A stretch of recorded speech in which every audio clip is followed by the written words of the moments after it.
Bonjour à tous en cet après-midi du Festival du film francophone d'Angoulême. Ce festival, ce sont des films, mais c'est aussi des rencontres et des classes de maîtres. Et ça porte particulièrement bien son nom, car nous avons l'honneur, la joie, le plaisir, dans tout le sens des termes de recevoir Nicolas Seydoux pour ce livre qui a été pour moi un régal de chaque page, qui est le cinéma 50 ans de passion, qui raconte à la fois des anecdotes, mais aussi une vision du monde du cinéma à travers la Gaumont, qui est si chère à votre cœur, et toujours chère à votre cœur, et votre présence est toujours là, et puis raconter voilà, les faces cachées, ce que nous, on croit comprendre, mais on ne comprend pas tout à fait, ou ce que nous, on croit, et qui est en fait bien différent. Donc, cher Nicolas, tout d'abord, merci d'être parmi nous aujourd'hui à Angoulême. Ben non, mais c'est moi qui vous remercie d'être là. Et puis à vous, nous sommes déjà vus. Exactement. J'espère en fait qu'on se reverra encore souvent. Moi aussi. Ma première question, avant de... On va balayer comme ça ces 50 ans en parlant de noms qu'on connaît tous, mais qu'est-ce qui a fait qu'un jour, vous avez eu envie de vous raconter, de raconter la Gaumont et de raconter 50 ans de cinéma français? Quand j'arrive chez Gaumont, je suis la doyenne mondiale des sociétés de cinéma, fondée en 95. C'est pas qu'elle soit née la première, mais c'est que celles qui sont nées avant, hélas, ont disparu. Société Lumière, qui a inventé le cinéma quand même. C'est qu'il n'y a plus rien. Gaumont a quitté le Gaumont Palace, qui était à la fois une salle de cinéma et ses bureaux. Et l'histoire de Gaumont, il n'y en a pas.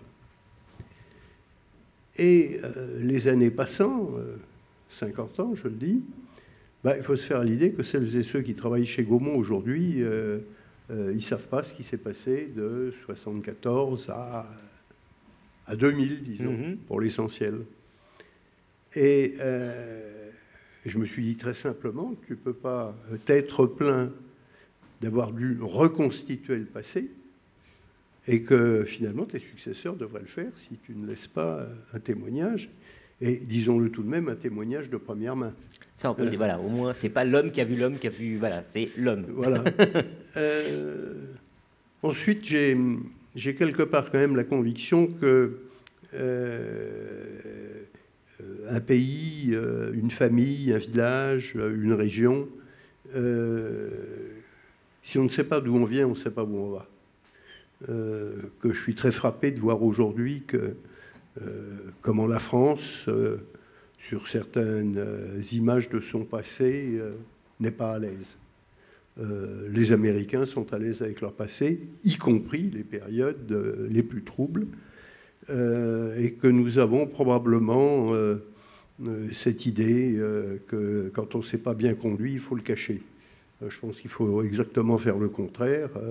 Voilà, je me suis trompé ce jour-là, et puis c'est pas parce que je me suis trompé ce jour-là que je me suis trompé tous les jours. Et que je pense qu'il est très important que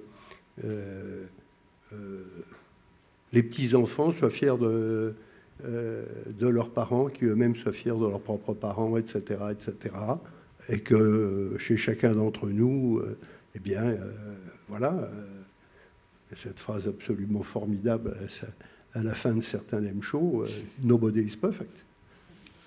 Lorsqu'on se dit je vais m'attaquer à ce livre, c'est qu'on se replonge soi-même dans ses souvenirs. Ça a été un exercice joyeux, cette écriture, parfois douloureux. Comment vous l'avez vécu?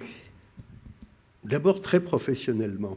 Comment dire, c'est-à-dire que vos deux questions, douloureux, joyeux, non.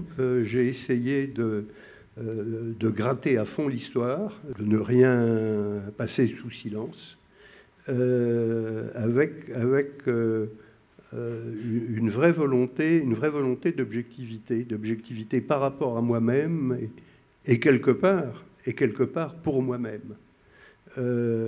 C'est pas du tout, j'en avais pas besoin. C'est pas du tout une psychanalyse, mais essayer de faire face à pourquoi ce jour-là ça se passe si bien et pourquoi le lendemain ou la veille ça se passe si mal, en sachant dès le départ qu'il n'y a pas de réponse. C'est ça. Hein, Ce que je veux dire, c'est que celui qui investit dans un film, c'est d'ailleurs probablement la grande différence entre le cinéma et la télévision, ou les plateformes. C'est que dans un cas, vous avez quelqu'un qui sait ce qu'il veut. Le programmateur de la plateforme, le programmateur et qui va vous dire également, éventuellement, j'aime bien votre projet, mais je ne crois pas en Françoise Dupont pour interpréter l'héroïne. Et puis, page 128 quand même, là vous évoquez des sujets, mais il faudrait revoir ça. Le cinéma, vous plongez.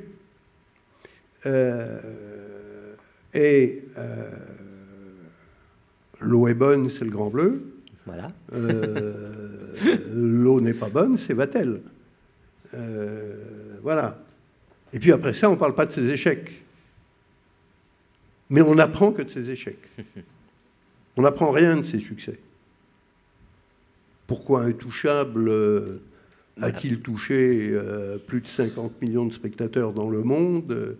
Je suis sûr que je trouverai d'excellents critiques qui m'expliqueraient toutes les bonnes raisons, mais ceux qui auraient lu la critique de Variety, oui, quand même le premier journal cinématographique du monde, se seraient dit, les malheureux, ils sont partis pour aller droit dans le mur. Et ils vont se cacher après, et on ne les reverra plus. Et que quand vous travaillez pour une plateforme, le seul problème, c'est de ne pas dépasser le budget. Voilà, vous êtes payé et vous êtes beaucoup plus, sans être, disons, désagréable à leur égard. Mais en fait, voilà, il y a un maître d'œuvre qui n'est pas vous. Dans le cinéma, c'est vous, avec le réalisateur, avec l'équipe, mais c'est vous. Et après, il y a un juge et un seul, mais c'est vous. Voilà. Parce que parfois, vous, critiques, vous pouvez en dire du bien. Mais... et puis aussi, vous pouvez en dire du mal. Et que c'est vrai, relire avec la chance absolue. La chance absolue, c'est la durée, c'est d'avoir le temps. Et relire 30 ans après certains critiques des films de Georges Lautner, eh bien, voilà. Vous avez raison. On va parler de vous et le métier, mais je voulais parler de vous, spectateur, d'abord, et votre premier choc de cinéma qui a lieu assez tôt, comme vous l'expliquez dans le livre. Oui, aujourd'hui, on dirait très tard. Non, puisque je dois avoir 7 ans. La raison est simple, c'est que je suis un enfant d'avant-guerre et que mon père est prisonnier des Allemands et que ma mère a autre chose à faire que de m'emmener au cinéma. À la différence de Claude Lelouch. Complètement. À la différence de Claude Lelouch, que sa mère, pour le cacher des rafles allemandes, confiait à une ouvreuse dans un cinéma et qui donc, pendant toute la guerre, a découvert le cinéma. Claude Lelouch est un tout petit peu plus âgé que moi, ce qui fait que dès 4 ans, il pouvait profiter du cinéma. Non, c'est assez tardif, c'est tout à fait le hasard. Nos parents reviennent des États-Unis, à l'époque c'est en bateau. Notre grand-mère nous a emmenés gare Saint-Lazare pour les attendre avec le train qui fait la liaison entre Cherbourg et Paris, et la mer est mauvaise, le bateau a du retard, et donc le train n'est pas là. Et elle nous emmène dans le cinéma qui est à côté de la gare Saint-Lazare, qui a été transformé par la suite par Boris Gourevitch, qui en a fait, je crois, le premier complexe français, voir La Belle et la Bête de Jean Cocteau. Moi, je suis absolument terrorisé, je suis convaincu que la bête va manger la belle, et je termine la séance coincé entre les rangées de fauteuils pour ne pas voir ce drame abominable. Tout ça pour dire que... Alors c'est la première image de fiction que je vois. J'ai vu sinon des photos de mon père dans son camp d'officiers prisonniers, mais je n'ai jamais vu de cinéma. Et donc, c'est un pouvoir évocateur exceptionnel. En plus, commencé par Jean Cocteau, il y a pire. Exactement. Mais moi, je voulais savoir, qu'est-ce qui fait que le diplômé de Sciences Po que vous êtes, celui qui a travaillé comme conseiller financier chez Morgan Stanley à New York, a cette idée folle un jour d'aller vers cette industrie, qui est l'industrie du prototype, qui est l'industrie où, a priori, le succès ne dure qu'un temps, les échecs peuvent se cumuler. Qu'est-ce qui vous a conduit à la Gaumont? Alors, d'abord, c'est une époque où, je crois que c'est toujours vrai d'ailleurs aujourd'hui, mais en tout cas, particulièrement à ce moment-là, tout le monde aime le cinéma.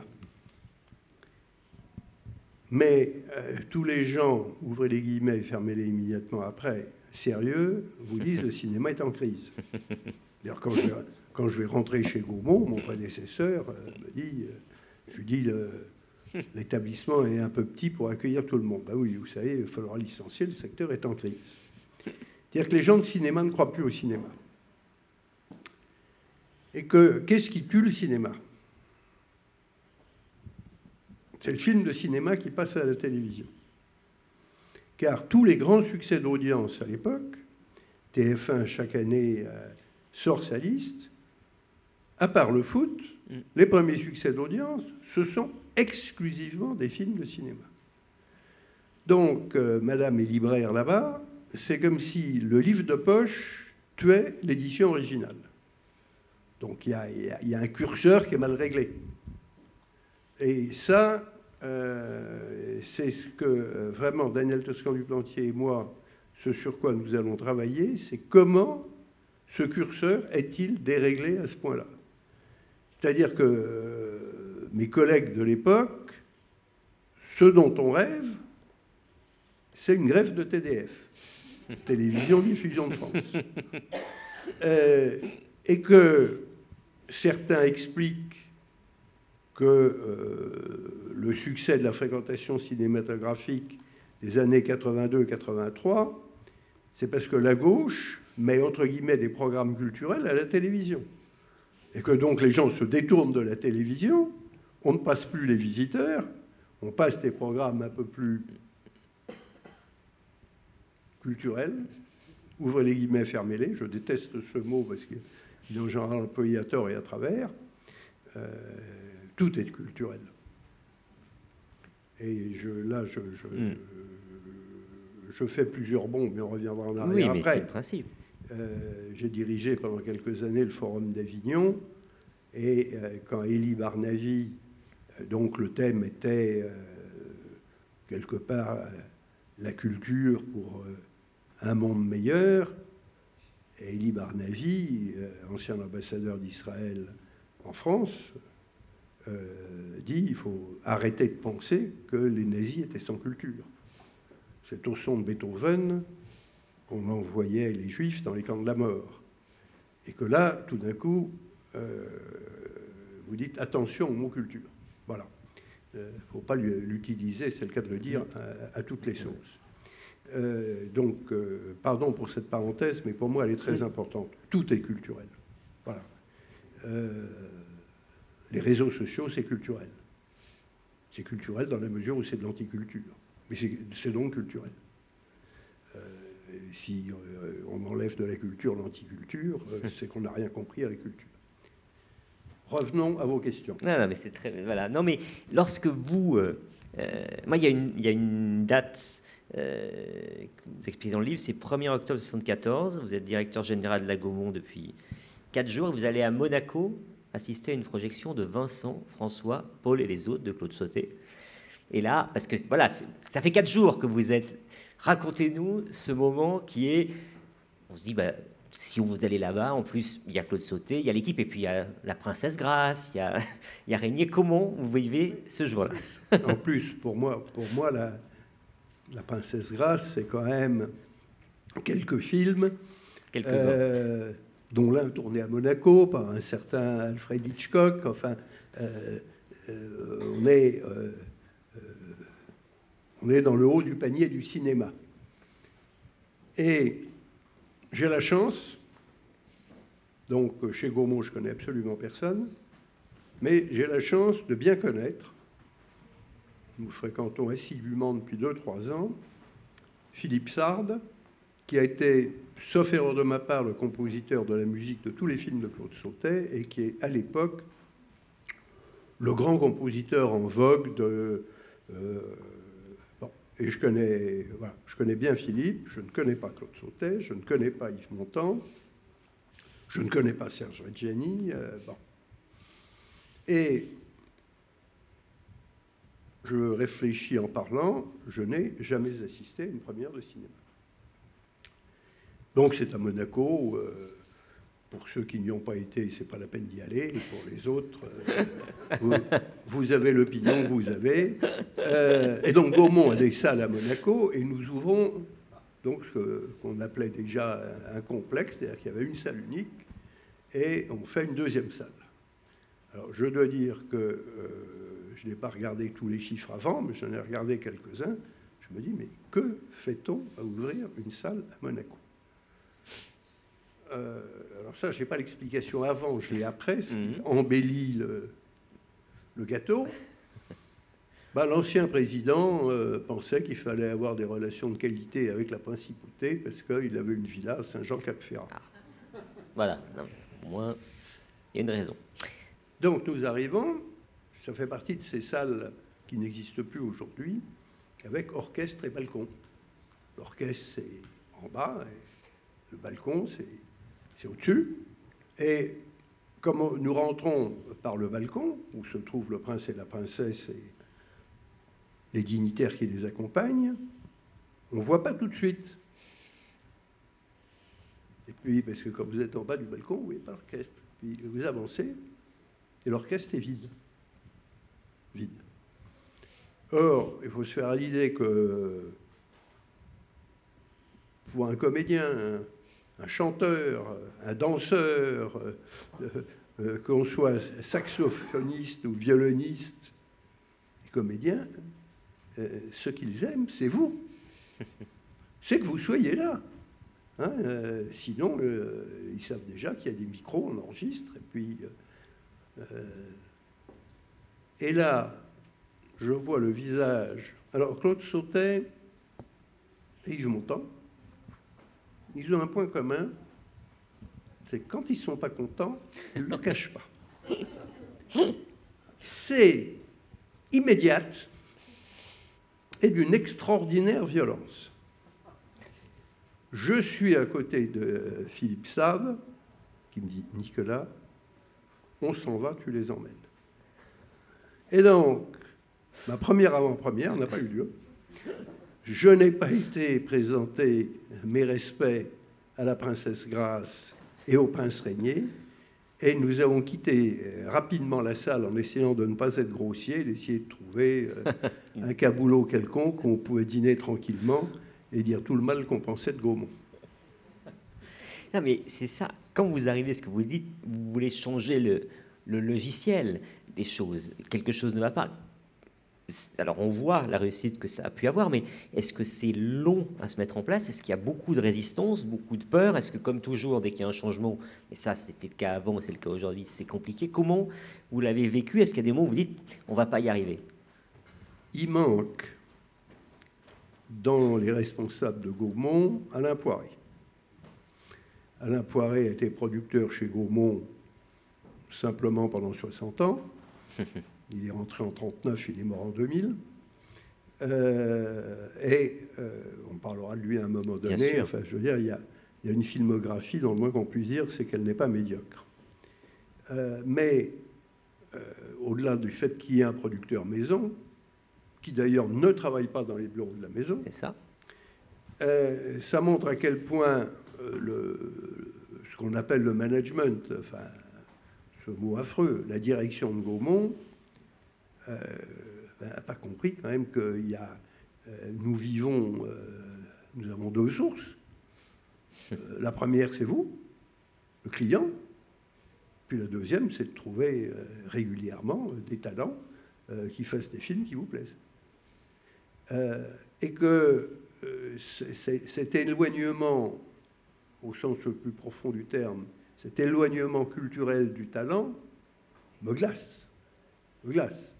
Bon, ce que je veux dire, c'est que le fait d'avoir été le numéro 2 depuis 4 jours, mais avec la certitude d'être le numéro 1, puisque je suis le principal actionnaire, donc c'est un non-sujet, me dit qu'il y a du boulot à faire. C'est-à-dire qu'il y a d'un côté un centre, le noyau nucléaire, Alain Poiré, mais le noyau nucléaire, il n'est pas dans le bateau. C'est tout de même un vrai sujet. Qu'évidemment, le cœur nucléaire, il doit être au centre du bateau. Donc là, je me dis qu'il y a du boulot, mais c'est, comment dire, en fait, je pense que l'équipe de Gaumont est démoralisée depuis qu'elle a quitté le Gaumont Palace. Le Gaumont Palace, 1909, créé par Léon Gaumont, un ancien hippodrome, l'hippodrome de l'exposition universelle de 1900, et simplement la plus grande salle de cinéma du monde. Et avec une intelligence et une clairvoyance, puisque à l'origine, c'est 6000 spectateurs, mais 6000 spectateurs avec un prix de place qui va de 1 à 20. C'est-à-dire que vous êtes assis, vous avez une loge à côté du balcon, vous payez 20 francs, et vous avez un promenoir où vous pouvez fumer, où vous êtes debout, vous payez 50 centimes. C'est simplement exceptionnel comme compréhension, intelligence. Voilà, le cinéma, c'est fait pour tout le monde. Il y a des gens qui sont prêts à payer cher un siège très confortable. Il y en a d'autres, c'était autorisé à l'époque, qui préfèrent rester debout et disons-le, papoter légèrement avec leurs copains. Le personnel de la salle, c'était 100 personnes. Et il y avait, en plus de ces 100 personnes, un orchestre symphonique de 100 personnes, puisque ce qu'on appelle film muet, il faut que vous sachiez qu'aucun film n'était projeté sans un accompagnement musical. Il ne sortait pas des haut-parleurs qui étaient derrière l'écran, mais il y avait donc au Gaumont Palace un orchestre symphonique et j'imagine à Angoulême un pianiste ou un violoniste ou un flûtiste ou voire un chanteur, mais aucun film n'était présenté sans accompagnement musical. Donc il y a une révolution culturelle à effectuer d'abord en montrant au talent que le directeur général qui deviendra président s'intéresse aussi à eux, qu'il n'y a pas qu'une cellule à part, mais qu'on s'intéresse à eux. Et systématiquement, dans les salles de cinéma, à chaque inauguration, qu'il y ait une avant-première d'un film inédit, ce que faisait un exploitant, un seul, qui était à Aix-en-Provence, et maintenant, toutes les salles de cinéma de France le font, et c'est très bien ainsi. On va justement parler de ces nombreux talents avec qui vous avez eu à travailler. Vous avez parlé tout à l'heure de Daniel Toscan-Duplantier, le producteur, puis ensuite qui a été patron d'Unifrance, qui est malheureusement décédé. Il y a ce fou d'opéra. Et moi, j'aimerais que vous évoquiez avec moi le Don Giovanni de Joseph Losey, dont on a beaucoup reparlé ces derniers jours, puisque c'est lui qui avait réalisé Monsieur Klein, entre autres. Mais ça, c'est une aventure totalement folle, totalement risquée. Et j'aimerais que vous me la racontiez comment vous l'avez vécu. Non, vous venez de le dire. Daniel Duplantier, sa passion absolue, c'est la musique. Il s'enferme de temps en temps avec éventuellement une ou deux personnes choisies sur le volet pour écouter Kathleen Ferrier, qui est son interprète favorite, et 10 ans de Bach. Moi, je n'ai pas la foi, mais je suis sûr qu'il l'avait. Donc, Ingmar Bergman vient de sortir La Flûte enchantée, qui est un très grand succès en France, 800 000 entrées ou à peu près, et dont le critique du New York Times dit que c'est un film formidable. Et là, à partir de là, elle a l'idée non pas de filmer un opéra, mais de faire un film d'opéra. La Flûte enchantée, je pense que quelques-uns d'entre vous l'ont vu, c'est Voilà, il y a un opéra sur scène qui est en plus chanté en suédois et qui est filmé par quelqu'un qui ne manque pas de talent, mais ça n'en fait pas pour autant un film. Et donc l'idée, c'est de faire un film d'opéra, et évidemment, tant qu'à faire, allons chercher ce qu'il y a de simple. Donc probablement, sur le plan musical, sûrement les plus grands opéras du monde. En ce qui concerne le livret, Da Ponte à quelques manques. Notamment au deuxième acte, quand même. Tunnel. Bon. Et là, nous réunissons ce que, je pense, on peut faire de mieux à l'époque.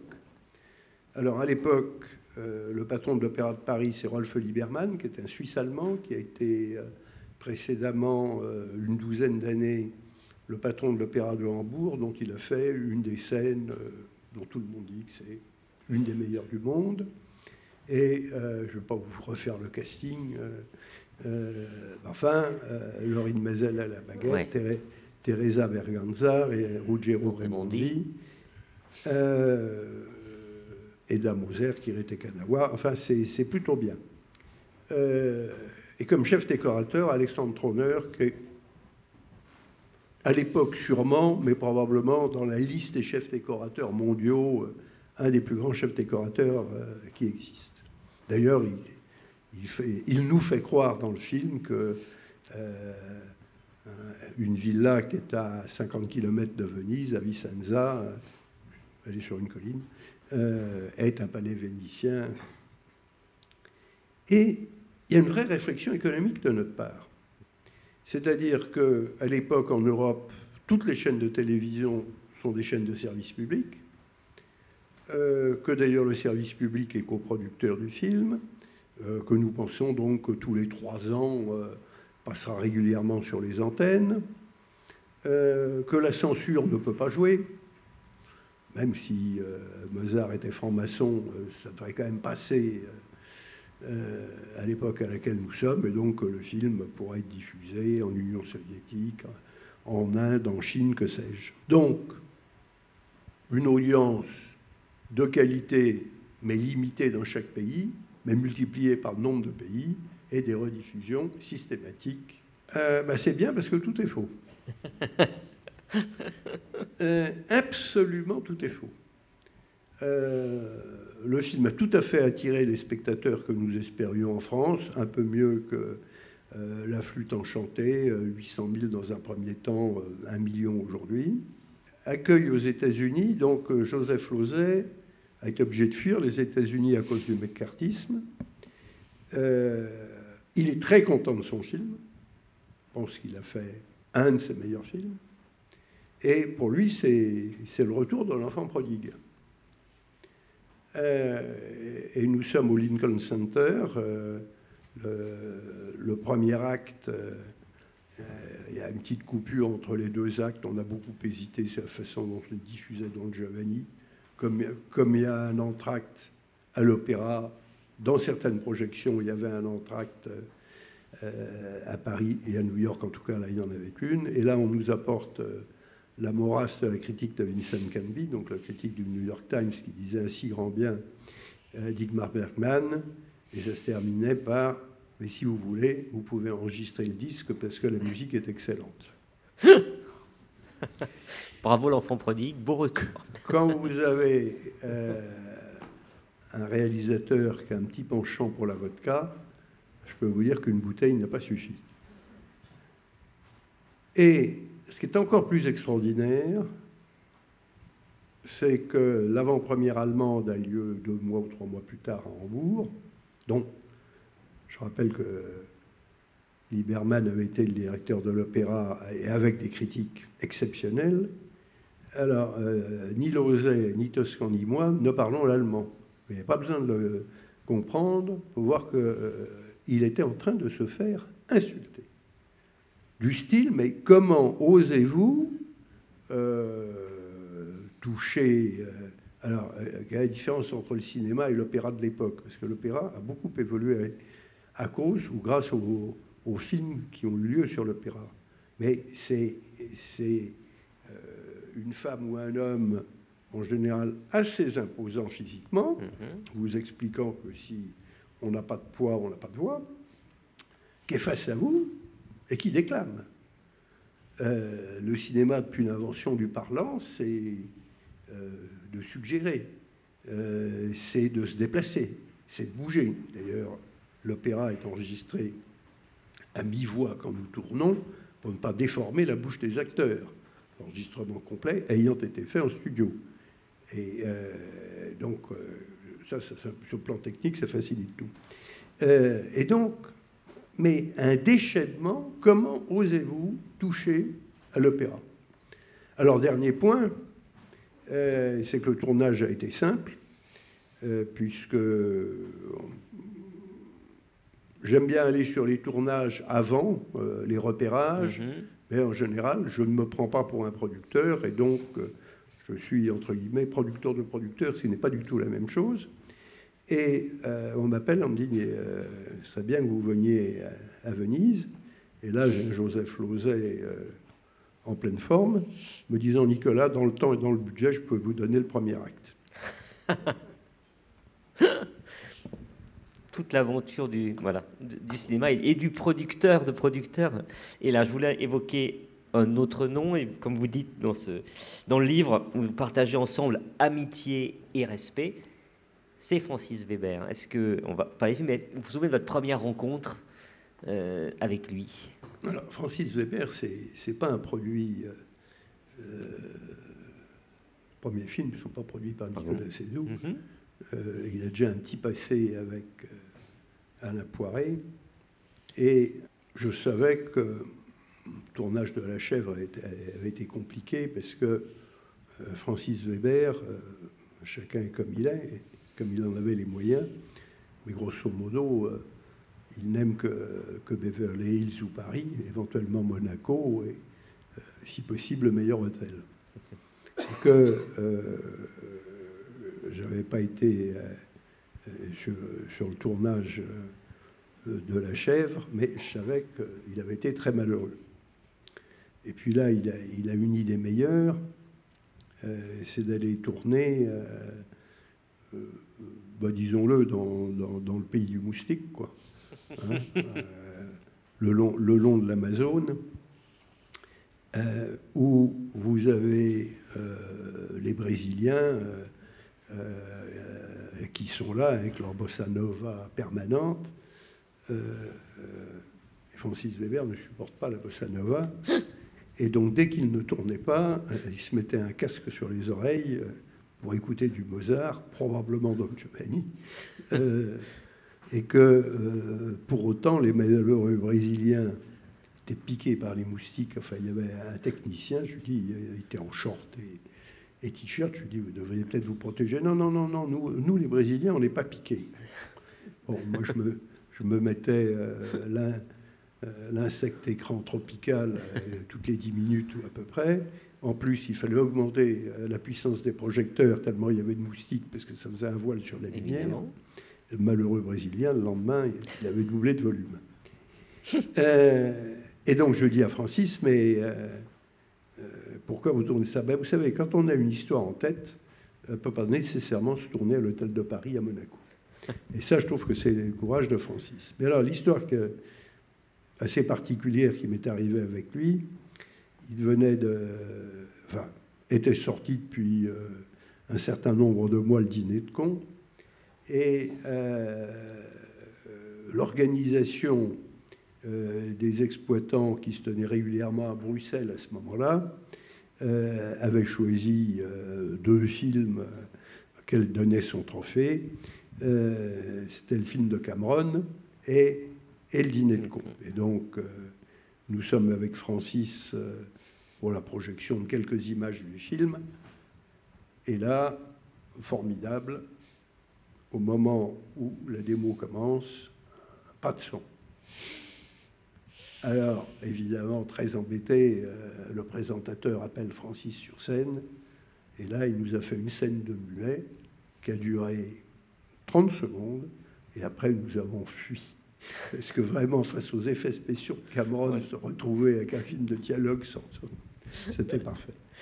Non, c'est un homme bon, il vit à Los Angeles, mais il laisse une cinématographie qui n'est pas tout à fait ordinaire, et c'est quelqu'un de très fidèle, très aimable.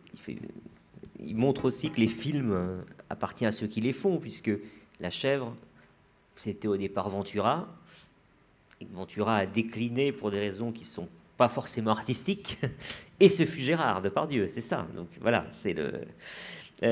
On sait peu aussi, mais vous le dites, qu'il a travaillé comme script docteur, on dirait, pour quelqu'un comme Luc Besson, par exemple. Et j'en viens à parler de Luc Besson. On a parlé, vous aviez évoqué tout à l'heure le Grand Bleu, mais le Grand Bleu, c'est un peu un symbole pour beaucoup. C'est alors. Comme vous le racontez, il faut se méfier parfois de ce qu'on ressent. Mais lorsque, donc, on rappelle, le Grand Bleu, Luc Besson sort de Subway. Ce film fait l'ouverture de Cannes. Alors, c'est un film qui aurait dû se faire au départ avec des stars. Tous les grands noms étaient là, français comme américains. Et c'est Jean-Marc Barr et Jean Reno, qui à l'époque est moins connu. Et puis, il y a cette première projection en ouverture. Moi, je me souviens, j'étais tout jeune devant la télé, Alain Béverini, TF1, dire bon, ben. Ce film ne marchera jamais. Vous, de l'intérieur, comment on vit ce moment-là avec cette équipe-là et avec l'expérience que vous commenciez à avoir à la tête de Gaumont?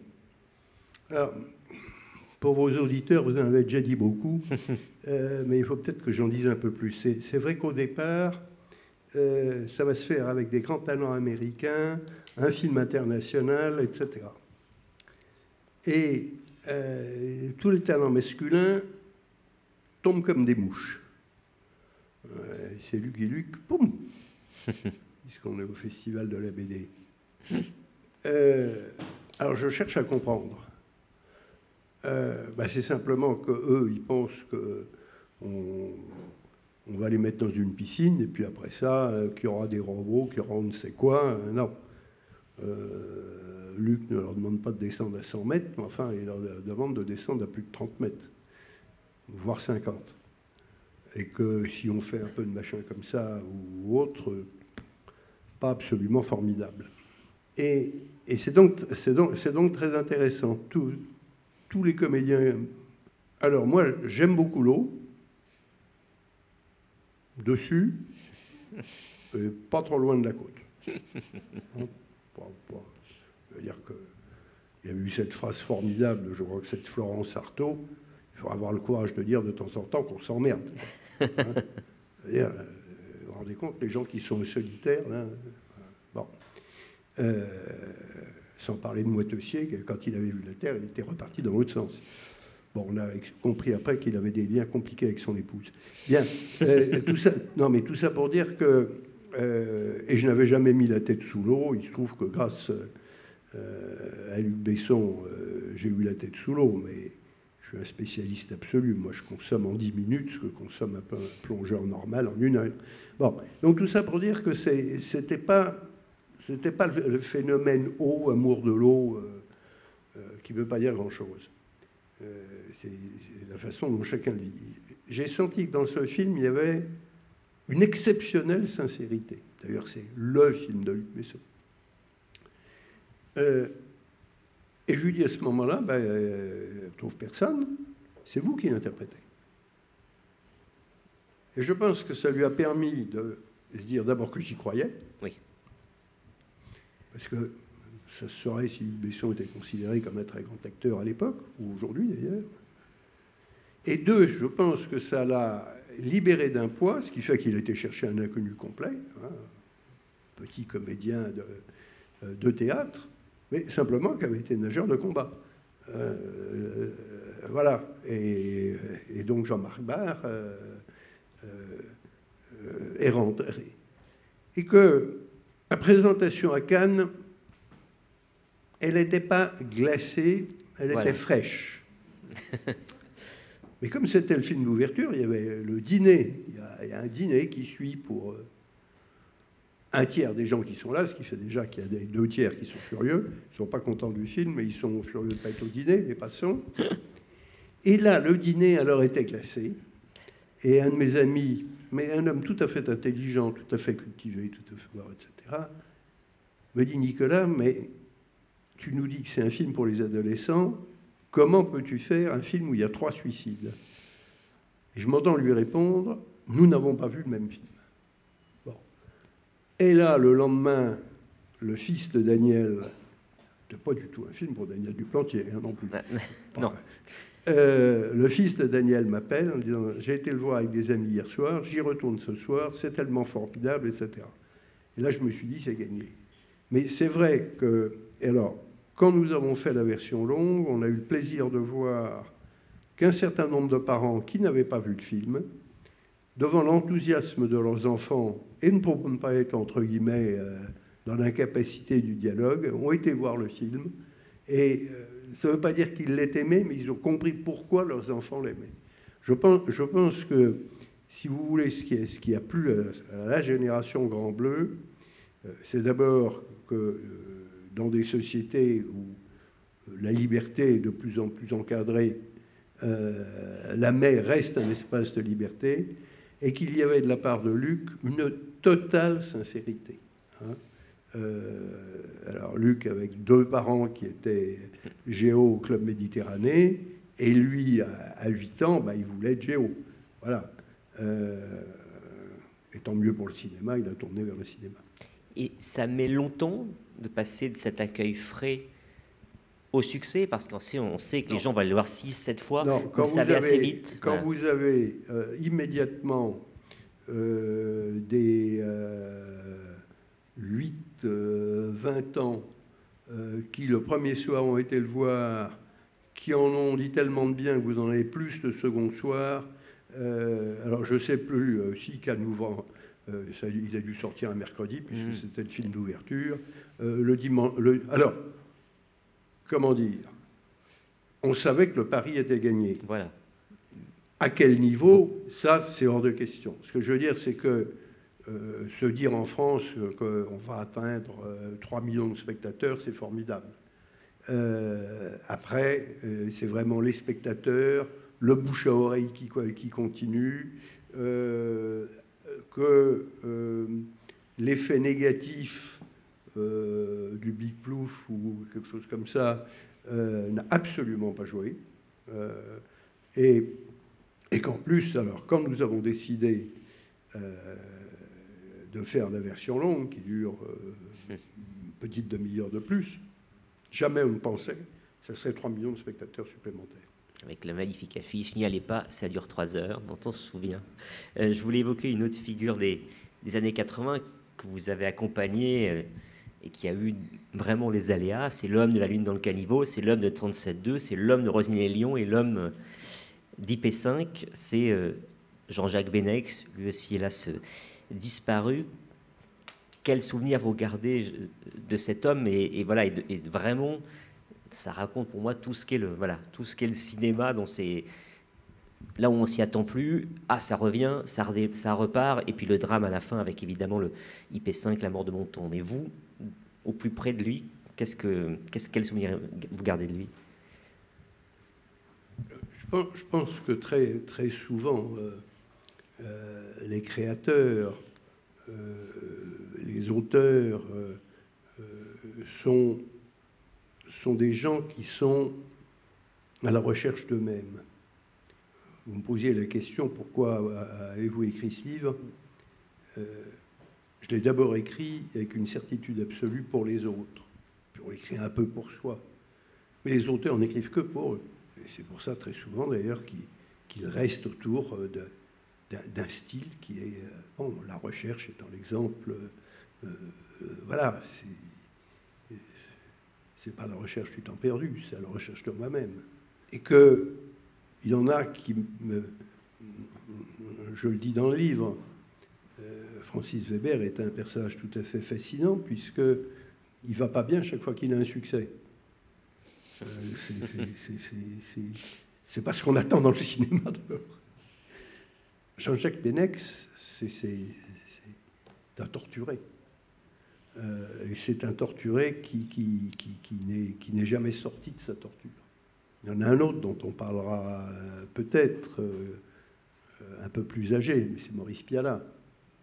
Ce sont des hommes qui ne sont pas bien dans leur peau. Et quoi que vous fassiez, ils ne sont pas bien dans leur peau. Et ils veulent aller plus loin. Il y a cette scène que je raconte quand ils tournent Roselyne et les lions. Et moi, je pensais qu'il allait tourner le lion à travers les barreaux.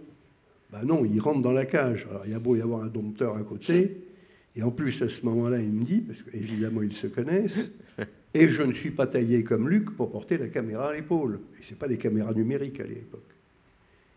Et donc, il me transmet son inquiétude, ce qui est, bon, eh bien, c'est ce qu'on a transmis au public, c'est l'inquiétude, c'est pas, voilà. Et puis, par ailleurs, il a 2 films qui sont d'immenses succès populaires. Le premier, qui est son premier film auquel nous ne participons pas, Diva, qui est, voilà, et que malheureusement, le dernier CIP5, avec cette querelle scandaleuse autour de la mort d'Yves Montand, et que heureusement que Jean-Louis Livy, qui est le neveu d'Yves Montand, a eu... oui, il est monté au créneau, franchement, pour dire que c'était honteux, que c'était scandaleux. Voilà. Mais, et en plus, donc, si vous voulez, c'est Jean-Jacques, un être torturé, qui rêvait de faire un film sur les vampires, mais alors là, vraiment, le film infaisable. Voilà. Et c'est une quête, c'est comme, voilà, on se dit, mais de toute façon, voilà, comme il n'y arrivera pas, ça sera sa quête et il n'en fera plus. Et ben, vous évoquiez Maurice Pialat, personnage alors, dont tout le monde se souvient de son point levé lorsqu'il reçoit la palme à Cannes pour Sous le ciel de Satan. Si vous ne m'aimez pas, je ne vous aime pas non plus. Mais vous, quel rapport aviez-vous avec lui? C'est absolument formidable. Je viens de rentrer chez Gaumont, 15 jours, quelque chose comme ça. Je reçois un coup de téléphone de Maurice Pialat. Monsieur le Président, oui, peut-être que vous pouvez m'appeler. Non, Monsieur le Président, je tiens à vous signaler que je viens d'être condamné pour plagiat. Non, mais vous imaginez un auteur, un réalisateur, qui dit à un producteur, voilà, on dit que vous voulez tourner avec moi, mais il ne faut surtout pas tourner avec moi. Moi, je suis un affreux plagiaire, etc. En plus, après ça, le procès a été... la justice a changé d'opinion. Et bon. Non, alors lui c'est... Comment dire je pense que c'est quelqu'un qui est extraordinairement meurtri de ne pas avoir été considéré pour produit. Qui, à mon avis, pense que petits copains de la Nouvelle Vague qui font des films en veux-tu, en voilà, et que lui, personne ne pense à lui, bon. Et que donc, quand nous arrivons chez Gaumont, il ne veut pas changer d'attitude. Il y a une compagnie qui veut travailler avec vous. Bon, et je raconte que pour Loulou, donc les producteurs n'avaient pas les moyens de financer le film. Alors on dit quand même, on aimerait bien voir ce que vous avez tourné. Bon, on savait qu'il avait tourné 20 minutes. Voilà, c'est ce qui demande pas extraordinaire non plus. Donc on a eu des 20 minutes. Mais les 20 minutes ont duré 1h40. Parce que quand ça n'avait pas été tourné, il y avait marqué scène manquante, mais pas scène manquante pendant 15 secondes. Scène manquante pendant la durée que devait durer la scène qui manquait. Donc on a eu 1h20 scène manquante sur 1h40 de projection. C'est Maurice Pialat, c'est simplement inimaginable. Satan, il faudra qu'on dise un mot quand même d'Alain Poirier. Ah, mais ça sera juste après. Satan, c'est un film produit par Alain Poiré pour un Édouard Molinaro. Enfin, c'est voilà, rubis sur l'ongle, tac, tac, tac, tac. Et je suis avec Daniel Toscan du Plantier le premier jour du tournage. Et ben, il n'a pas tourné. Voilà, je suis pas prêt. Tout était prêt. Je suis pas prêt. Et c'était pas, pardon pour les jeunes, un emmerdeur pour emmerder. C'était qu'il ne pouvait pas accepter, ayant décidé d'être dans l'antisystème, que le système pouvait le récupérer. Alors, ceci dit, moi, je ne l'avais pas vu, j'étais dans la salle juste derrière Gérard Depardieu, quand il lève le poing, qui se tourne vers moi et qui me dit « Nicolas, Barbara m'a appris qu'il ne fallait jamais mépriser le public ». Je trouve ce geste pas une erreur, une faute. Vous évoquiez à plusieurs reprises, et comment ne pas l'évoquer, Alain Poiret. Moi, j'aimerais que, voilà, figure légendaire, on lui doit tellement de succès. Vous aviez quel rapport avec lui? L'arrivée est un peu compliquée, parce que j'arrive avec... où tout le monde croit que j'arrive. Parce que déjà, moi, j'ai changé un peu d'opinion. C'est-à-dire que j'ai compris que jamais Jean-Pierre Assam ne pourrait s'intégrer à Gaumont. Jean-Pierre Assam a été une étoile exceptionnelle du cinéma français. D'abord dans son association avec Jean-Yann, ensuite en produisant La Grande Bouffe de Marco Ferreri et Maurice Pialat, dont il est à un moment donné, si je ne dis pas de bêtises, le beau-frère. Oui, c'est arrivé. Ce qui n'est pas absolument fait pour tout arranger. Et que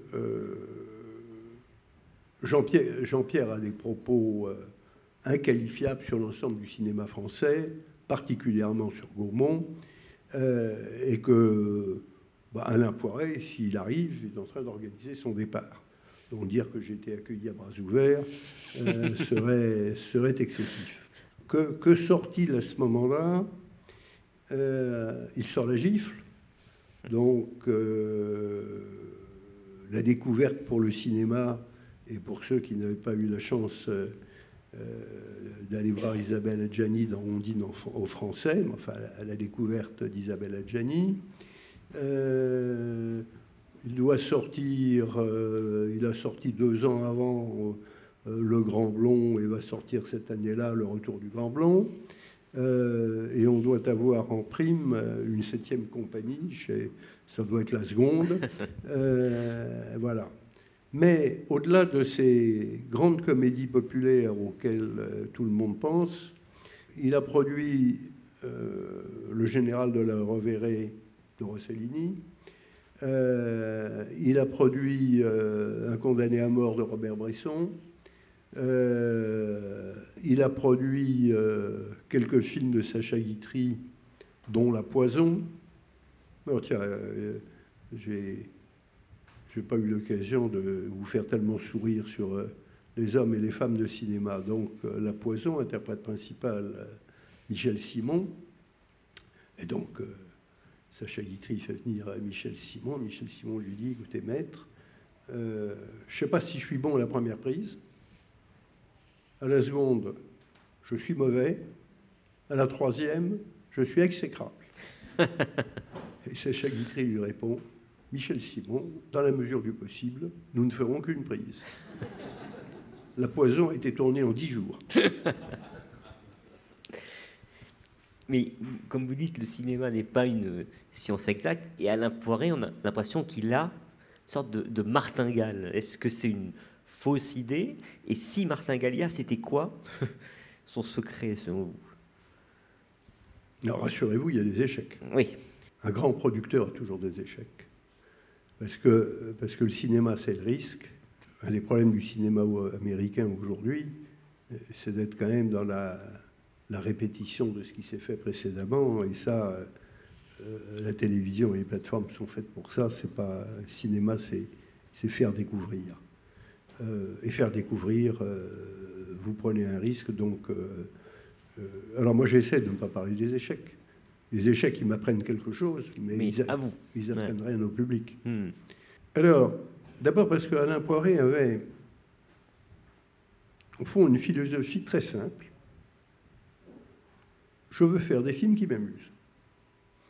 Alors, je pense que les derniers que j'ai cités, commencer par Un condamné à mort s'est échappé, Général de la Rovere, bon, et son principe absolu, c'était quand même la comédie. Que, à partir de là, et c'est toute l'erreur d'un certain nombre de vos confrères, c'est d'être fidèle à ses auteurs. Il y a entre Alain Poiré et celles et ceux avec lesquels il a travaillé, surtout ceux d'ailleurs, disons-le, mais c'est vrai que le cinéma, comme le reste de la société, était pour l'essentiel masculin, pas les comédiennes, bien évidemment, mais une très grande fidélité à Francis Weber. C'est lui qui a découvert Claude Pinoteau, c'est lui qui a découvert Édouard Molinaro. Il n'a pas découvert Yves Robert, qui existait déjà et qui avait produit quelques films de grande qualité, mais après ça... et donc, en dehors de tout rapport professionnel, il voyait régulièrement ses auteurs, ses réalisateurs, très proche de Jean-Loup Dabadi. Bon, alors, très proche de Gérard Houry, malheureusement, sur les 4 grands films de Gérard Houry, Gaumont n'en a fait qu'un. Voilà. C'est-à-dire que nous n'avons ni Rabbi Jacob, ni La Grande Vadrouille, ni Le Corneau. Mais pour des raisons, faut appeler un chat, pour des raisons financières. C'est-à-dire que Gaumont ne voulait pas donner plus d'un certain pourcentage aux réalisateurs et que des producteurs indépendants étaient prêts à donner nettement plus. Et je raconte l'histoire tout à fait intéressante de Rabbi Jacob. C'est-à-dire qu'il y a un producteur qui promet à Gérard Houry 50% des bénéfices. Alain Poiré dit à Gérard, tu auras plus avec ce que je te propose chez Gaumont qu'avec 50% chez lui. C'était totalement exact, puisque le producteur n'a rien versé. Mais comme il n'a rien versé, Gérard Houry a gagné devant la justice et a récupéré tous les droits du film. Donc, effectivement, il a eu plus. Au final, voilà, c'est ça. Il y a Alain Poiré et il y a Jean-Marie Poiré, son fils, qui a aussi un parcours... parce que celui qui a été qualifié par la critique comme son meilleur film, qui est Mes meilleurs copains, n'a pas le succès escompté. Et puis, l'opération Corned Beef, et puis, Les Visiteurs.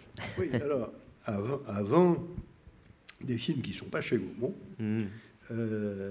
puisque Jean-Marie fait partie de la bande du Splendide, et quand même, Papy fait de la résistance, et Le Père Noël est une ordure. Et là, alors là, je dois dire que j'ai travaillé pour récupérer Jean-Marie qui ne repart pas ailleurs. Il y a d'ailleurs des phrases de Jean-Marie que si vous achetez le livre que vous lirez, et mon père qui ne me payait pas. Alors maintenant, il me dit oui, c'était par éthique. Mais enfin, sur le moment... Bon, Jean-Marie était l'auteur de 2 scénarios des 7e compagnie, sauf erreur de ma part. Et puis après ça, il y a le Triomphe des visiteurs. Voilà. Il y a le Triomphe des visiteurs qui est tout à fait exceptionnel. Le film pendant l'été, voilà, 200 000 d'entre vous chaque semaine. Mais ça, c'est comment tout d'un coup un film qui n'est pas attendu, parce qu'il y a les films attendus. Alors quels sont les films les plus attendus ? C'est un tout petit peu moins vrai aujourd'hui qu'hier, parce que hier, les films américains, ils étaient sortis 6 mois plus tôt aux États-Unis, et que donc le bouche à oreille avait traversé l'Atlantique. Maintenant, ils sortent à peu près en même temps, mais ils sont accompagnés d'une publicité mondiale que n'a aucun film français. Ces films-là, si le premier jour, le spectateur il n'est pas dans la salle, c'est terminé. Les films qui se... vous avez en France, je pense que la plupart d'entre vous l'ont, un petit truc en plus. Alors là, un petit truc en plus, je peux vous dire que personne ne l'avait vu venir, en tout cas dans la profession. Eh bien, c'est absolument formidable. Voilà, un film qui a déjà attiré plus de 10 millions de spectateurs et qui, probablement, en a encore quelques-uns à attirer, quitte à ce que, d'ailleurs, les spectateurs reviennent pour la seconde fois. C'est le cas. Mais c'est vrai que le succès des visiteurs... eh bien, c'est le public qui le fait. Voilà. Vous êtes sorti de la salle en vous disant, hein, quand même. devrait y avoir un petit truc en plus. Mais parler de Jean-Marie Poré m'emmène à parler de Christian Clavier. Vous disiez tout à l'heure, il faut toujours être à l'écoute des artistes. Et c'est parler de Christian Clavier sur l'enquête corse. Et qui lui aussi vous dit, j'ai l'impression que Gaumont s'occupe pas bien de moi. Racontez-nous. Il avait raison d'ailleurs. Donc c'est le moment où il y a un changement dans l'organisation de la nouvelle génération à laquelle j'ai donné le pouvoir chez Gaumont. Et Christian Clavier me dit, personne ne s'occupe de l'enquête corse. Ça me rappelle un peu une salle à Monaco. Et voilà. Sauf que c'était plus facile de réagir parce que je savais où étaient les commandes et je savais à peu près dans quel sens il fallait les mener. Il n'en demeure pas moins que... Oui, je pense que, si vous voulez, je ne me suis jamais pris pour un producteur, mais j'essaye d'être à l'écoute pour ce qui ne va pas. Ce qui va, voilà. Et en plus, j'ai la chance, comment dire, voilà, mon nom de figure sur aucun générique de film, ça ne m'a pas empêché de dormir. Quand un film ne trouve pas son public, ça peut m'empêcher de dormir, mais je n'ai aucun ego de ce côté-là, et en revanche, si ça ne va pas, j'estime que il faut agir, et agir le plus vite possible pour que ceux que j'appelle les talents, hein. Alors les talents, c'est bien sûr le réalisateur, c'est l'auteur, ce sont les comédiens principaux, puis ça peut être quelqu'un d'autre, voilà. Eh bien, il faut qu'ils aient le sentiment que nous avons tout fait pour que ça se passe le mieux possible. C'est nous notre rôle. Nous sommes des passeurs entre la création et le public. On a évoqué Jean Houry, mais je voulais à travers lui aussi évoquer Jean-Paul Belmondo avec l'As des As. D'abord, on parle des As, mais vous, quel lien vous aviez avec Jean-Paul Belmondo? Pareil, quand est-ce que vous étiez rencontrés pour la première fois et quel souvenir vous gardez-vous de l'homme? On parlera de ce film-là en particulier après. Oui, enfin, on parle de Belmondo parce que Delon vient de mourir. Disons que c'est une époque qui s'en va. C'est pas une époque qui s'en va en France, c'est une époque qui s'en va mondialement. Disons que les immenses vedettes américaines qui étaient Gary Cooper, John Wayne, ne sont plus là. Brad Pitt, c'est très bien, mais c'est pas pareil. Et c'est probablement pas pareil parce que la société est différente. Alors, ce que vous évoquiez tout à l'heure par rapport à Delon, c'est en disant, au fond, la difficulté d'avoir quelqu'un qui vous parle de Delon. Je pense que Delon, on ne sait pas tout, alors que Belmondo, on a l'impression qu'on sait tout. Et qu'aujourd'hui, quand on ne sait pas tout, les gens ont peur de parler. Alors moi, j'ai un grand défaut, c'est que je n'ai pas peur de parler. Mais j'ai jamais été intime d'Alain Delon. J'ai assez bien connu Jean-Paul Belmondo parce que Gaumont, pendant que j'en étais responsable, a tourné avec Belmondo. Parce que Belmondo, nous sommes occupés de lui pour qu'il ait un lion d'or d'honneur à la Biennale et que je me souviens, son fils... le poussant dans les ruelles de Venise, et surtout les femmes, mais de 7 à 77 ans, s'arrêtant, le reconnaissant, lui enlevant son chapeau, enlevant ses lunettes, acceptant qu'il y ait des selfies, enfin je veux dire, voilà. Belmondo faisait tout pour être proche de tous.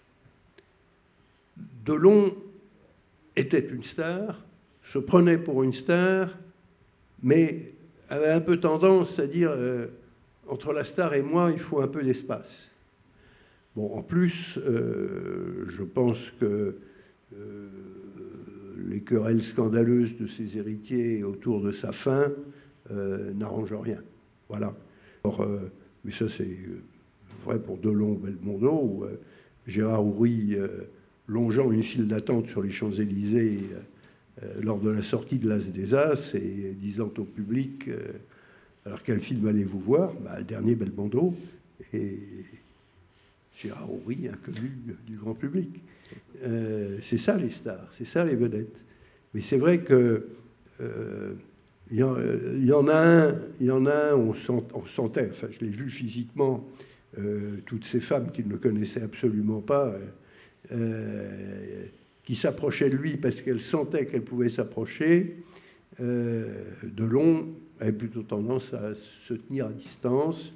Je regrette vraiment les querelles autour de sa fin, et puis je regrette sa fin. Ce que je veux dire, c'est que Belmondo a eu un AVC dont il s'est sorti, et je peux vous dire, quand il était à Venise, il ne courait sûrement pas comme l'homme de Rio, mais il avait absolument toute sa tête. Voilà, ce qui n'était plus le cas de Delon. Et c'était un homme qui, à l'époque, dans les années 80, avec Delon, était star, et qui avait pris la parole au monde de la Zézas, qui sort le même jour qu'une Chambre en ville de Jacques Demy. Et là encore, on peut parler de la critique, mais qui met une comparaison entre les deux, qui explique en gros, quels sont ces abrutis, en gros, qui vont aller voir la Zézas alors qu'il y a ce magnifique Une Chambre en ville. Et lui, il écrit, voilà, il n'est pas sur son mont perché, il va à la castagne, sur le côté, les ratés ne vous rateront pas, mais le... voilà. Alors, quelle est l'histoire? L'histoire, oui, c'est qu'on a 30 critiques qui se réunissent pour faire un papier commun dans Télérama pour défendre le film de Jacques Demy, ce qui est tout à fait honorable, mais pour attaquer l'As des As, qu'il est moins. Et il a parlé. Je voulais parler de la jeune génération, on a évoqué, mais Nakache-Toledano, ce duo-là, voilà, ce qu'il est arrivé avec Intouchable, et puis comment aussi on gère l'après, parce qu'on sait bien, comme quelqu'un qui a fait un tube énorme, que Samba n'allait pas marcher comme Intouchable. Vous, quel regard vous portez sur eux deux et leur travail qui continue, qui avait commencé avant Intouchable? Donc Jours heureux avait déjà eu un succès d'estime, mais qu'est-ce que vous aimez chez eux? Alors d'abord, je pense que Gérard Houry, il ne rêvait que de continuer à avoir le même succès qu'avec La Vadrouille et le Cornio. Nakache et Toledano, ils disent très intelligemment, je le dis d'ailleurs dans le livre, Intouchable nous permet de faire ce qu'on a envie de faire. Oui. C'est-à-dire qu'aujourd'hui, nous présentons un film, il va être accepté. Dans le cas présent, comme Gaumont cherche à les garder par Gaumont. Mais il ne cherche pas à... D'abord parce qu'il pense, à mon avis, à juste titre, qu'Intouchable en a un dans sa vie. Mais deuxièmement, ils ne sont pas obsédés par le nombre d'entrées que va faire leur film. Ils veulent faire le film qu'ils ont envie de faire. Et c'est vrai que sur le sujet des handicapés, moi je me réjouis qu'on en parle mieux, qu'on en parle plus. Il n'en demeure pas moins que c'est ce qui fait rire tous les Français matin, midi et soir, et qu'ils rêvent qu'on ne leur parle que de handicap, même s'il y a les Jeux paralympiques. Oui, moi j'aurais tendance à dire d'ailleurs para-olympique. Je ne sais pas pourquoi on a supprimé le haut. Parce que l'olympique, je ne vois pas ce que ça donne, mais enfin, c'est un autre sujet que je pourrais évoquer dans une autre émission. Vous parliez au tout début de cette salle de cinéma où les prix allaient d'un petit prix à un très gros prix. Est-ce que selon vous, ce facteur prix est essentiel aujourd'hui quand on dit attention, les gens vont moins au cinéma? Alors après, ça dépend des années, mais est-ce que c'est pour vous un des facteurs principaux, ou c'est les films qui feront venir les gens, j'ai envie de dire, quel que soit le prix? Le quel que soit étant trop, mais le prix n'est absolument... Enfin, quand les spectateurs ont envie de voir un film, ils voient un film. La période dont je parle, on est donc avant la guerre de 14, le seul écran, c'est l'écran de cinéma. Aujourd'hui, les programmes que nos amis américains appellent contenu, ce que je trouve dramatique. Ce que je veux dire, c'est 24 heures sur 24, tous écrans confondus. Donc le cinéma, la salle de cinéma, le cinéma, c'est spécifique, c'est un film dans une salle avec des spectateurs. Et que quand la société Pathé, notamment avec le Pathé Palace, est en train d'ouvrir une nouvelle politique, d'inaugurer une nouvelle politique avec des sièges couchettes, etc., etc., il y a à côté une autre salle de cinéma qui diffuse le même film. Bon, et donc le spectateur, il n'est pas obligé de payer une certaine somme, il a le choix entre plusieurs salles de cinéma, et il se détermine.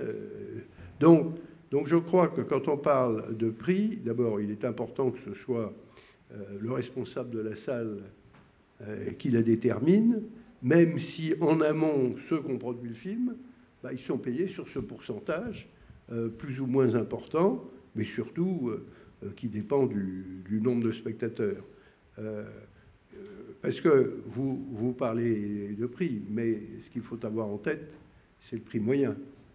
C'est ça. Et le prix moyen est inférieur à 7 euros. Voilà. Et que vous avez un certain nombre de salles, un nombre certain de salles qui ont des prix de place. C'est plutôt dans les lieux où d'ailleurs le pouvoir d'achat est plus faible, mais dans les petites communes où vous avez des prix de place à 5 euros. Mais vous aviez été confronté à ça au moment de l'arrivée des fameuses cartes d'abonnement, où plusieurs stratégies étaient possibles. Celle qui a été trouvée, mais il y avait aussi une autre stratégie qui était des choses beaucoup plus chères. Donc il a fallu trancher quand même à ce moment-là. Aujourd'hui, on peut refaire l'histoire et dire « Ah bah oui, c'était simple de décider ça ». Mais... Non, l'abonnement qui a été décidé par l'UGC, puisque c'est celui qui l'a emporté, c'est-à-dire de cumuler, si on va beaucoup au cinéma, un prix faible et l'entrée sans faire la queue, moi je n'étais pas pour mélanger ces deux sujets pour moi qui étaient différents. Il y avait une clientèle qui avait un peu plus de moyens et dont le temps peut-être était plus compté, pour qui ne pas faire la queue me semblait essentiel. Et d'autre part, je pensais qu'il fallait avoir un prix plus faible pour attirer ceux pour lesquels le prix semblait trop élevé. En fait, la carte, le pass, c'est une carte qui favorise ceux qui vont beaucoup au cinéma.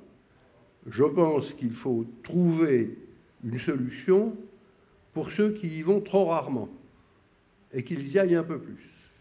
Car, en tout cas, il y a un vrai débat en ce moment, et il ne peut pas se régler parce que nous n'avons pas de ministre de l'Éducation nationale, c'est le cinéma à l'école. Je pense qu'il est absolument fondamental qu'à 5 ans, tous les petits Français et toutes les petites Françaises aient eu l'occasion d'aller au cinéma. Parce que c'est très jeune qu'on prend le goût du cinéma, qu'on fait la différence entre le petit écran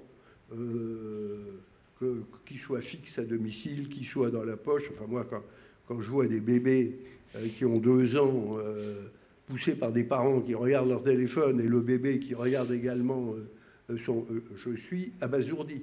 Bon, parce que d'abord, c'est pas comme ça qu'ils apprendront à parler, et ensuite à communiquer.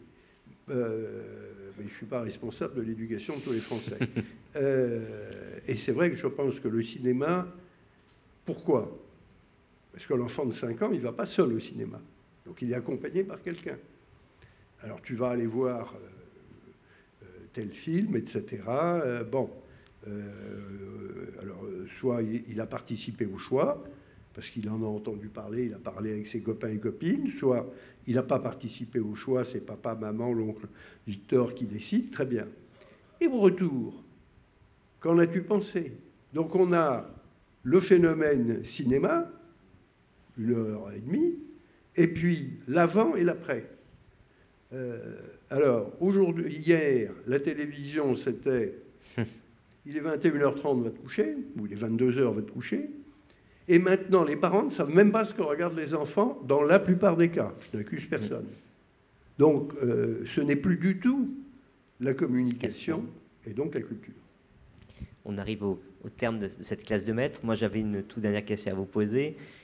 comme vous avez dit quand vous êtes arrivé à Gaumont, la crise était là. Moi, j'ai le sentiment que l'arrivée de Canal+, la cassette vidéo, l'arrivée des plateformes, le piratage, qui est loin d'être terminé, contre lequel vous êtes beaucoup engagé, le confinement, moi, on a entendu des voix dire « le cinéma est mort ». Alors, vous n'êtes pas Nostradamus, mais vous, est-ce que vous êtes optimiste pour les années qui viennent, ou est-ce que le danger est plus fort qu'il n'a jamais été? Je parle du cinéma, bien sûr, sur grand écran. Le danger, depuis l'invention de la télévision, il est permanent. Et j'ai eu la chance de bien connaître un ancien directeur général du CNC, Pierre Viaud, et je le félicitais sur la façon dont il avait dirigé le CNC et Cannes ensuite. Et il y a eu cette réponse formelle, il me dit ça a été facile parce que il y avait une nouvelle génération d'entrepreneurs qui arrivait, qui croyaient au cinéma. Mes prédécesseurs n'y croyaient pas. Si vous êtes convaincu que les chaussures que vous fabriquez sont de mauvaises chaussures, mais arrêtez de faire tout de suite des chaussures et faites autre chose. Si on ne croit pas à ce qu'on fait, on est mort. Et le mot défaitisme qu'on n'utilise plus en France aujourd'hui, mais c'était un mot qui était très à la mode à un moment donné. D'ailleurs, les Français qui sont un des pays qui vont le mieux au monde sont les plus pessimistes sur eux-mêmes. Je veux dire, arrêtons. La vie n'existe que parce qu'on se bat. Alors se battre, ça ne veut pas dire mettre son poing dans la figure du voisin. Ça veut dire d'essayer de faire mieux ce qu'on a fait hier. Bon. Et que moi, ce que je constate, c'est que le cinéma français se bat pour exister. Ça n'a pas été le cas du cinéma italien. Et que le cinéma italien nous manque. Ça n'a pas été le cas du cinéma britannique. Et le cinéma britannique nous manque. Bon. Et que, quand je disais rapidement, je trouve que ce qui se passe autour de certains studios aux États-Unis, c'est simplement dramatique. Alors je te rachète, non, je te rachète pas, on parle quand même de dizaines de milliards de dollars, hein, mais on a l'impression que c'est un Monopoly sans enjeu, qu'on est là entre copains, oh bon non, j'en ai marre, je vais aller boire un verre.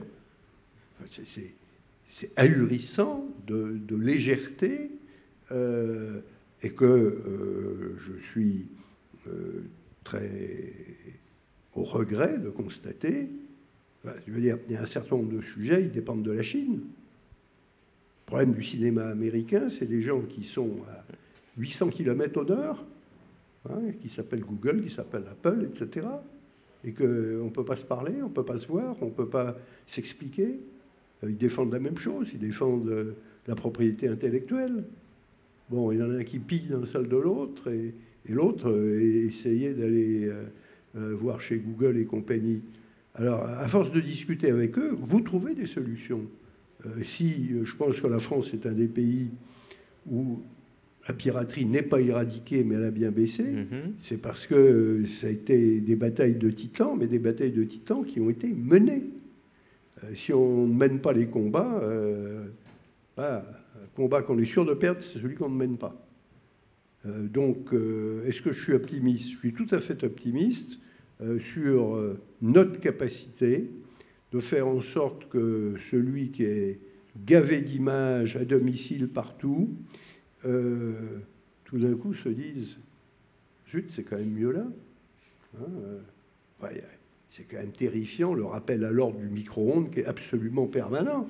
Et quand c'est pas le micro-ondes, c'est l'aspirateur, quand c'est pas... Enfin, voilà, sans parler éventuellement des voisins qui s'engueulent ou que sais-je.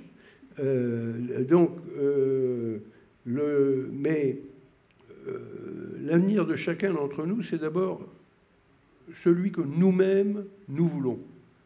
Et que aujourd'hui, ce qui est certain, c'est que le cinéma français n'a pas démissionné. Je préférerais qu'il soit plus uni dans son combat. Je pense que les guerres intestines, j'évoquais, ça ne me regarde pas, mais la succession autour d'Alain Delon, je trouve ça, voilà, l'homme de cinéma, ou simplement le citoyen que je suis, trouve ça lamentable. Bon, et que les querelles intestines ne mènent à rien, mais en revanche, se battre pour que demain il y ait un cinéma, oui, c'est ce que nous avons fait, et que j'espère que les jeunes générations mèneront les mêmes combats. Voilà. Parliez de Belmondo. Belmondo, au-delà de ce que vous évoquiez, Belmondo dit il faut défendre l'exception culturelle française. C'est pas le directeur de cabinet du ministre de l'Agriculture qui l'écoute, c'est le président de la République. Bon, et c'est ce qu'on a à peu près réussi à faire jusqu'à maintenant. J'espère. Alors, un, je vais continuer, et ça ne suffit pas. Deux, j'espère que nos successeurs comprennent ça et que les querelles intestines mènent nulle part. Merci beaucoup, Nicolas, pour ces 90 minutes et ce livre, Le cinéma 50 ans de passion. Et merci à vous pour votre écoute.